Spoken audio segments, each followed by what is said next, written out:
In a quiet little town, nestled between rolling hills, there lived a teenager named Maya. She was known for her clumsiness, often tripping over her own feet and dropping things. Despite her friends' gentle teasing, Maya took it all in stride until one fateful afternoon when she found herself in the midst of an accident that shattered more than just a vase. Maya had been helping her mother clean the attic. Among the cobwebs and forgotten memories, they discovered an old, ornate vase, passed down through generations. Its intricate designs captured Maya's attention, and she marveled at how beautiful it was.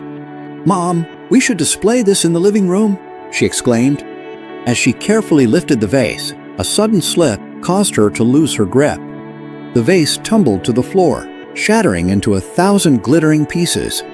Time seemed to freeze as the sound of breaking glass echoed through the attic. Maya felt a surge of panic wash over her. Her heart sank as she realized what she had done. "Oh no, I'm so sorry," she cried, tears welling up in her eyes. Her mother rushed to her side, and for a moment, all Maya could see was the disappointment in her mother's expression.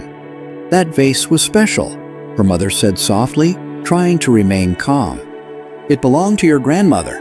Feeling guilt-ridden, Maya spent the rest of the day sulking in her room. The weight of her mistake pressed heavily on her chest. That evening, seeking solace, she decided to visit her grandfather, a man who had always been her source of wisdom and calm. As she entered his small garden, fragrant with blooming flowers, she found him sitting on a bench, tending to a small patch of soil. "What's bothering you, Maya?" he asked without looking up. She sat beside him, tears spilling down her cheeks as she recounted the incident. Her grandfather listened patiently, nodding along.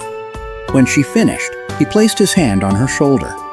"Maya, do you remember the concept of wabi-sabi?" he asked, his eyes twinkling with warmth. "Wabi-sabi? I've heard of it, but I don't really understand," she admitted. "It's the Japanese philosophy that finds beauty in imperfection," he explained. "Just like these flowers that grow from the cracks in the pavement, or the way this old bench has its own character. Nothing lasts forever, and that's what makes life beautiful." Maya pondered his words as they walked to a small table in the garden.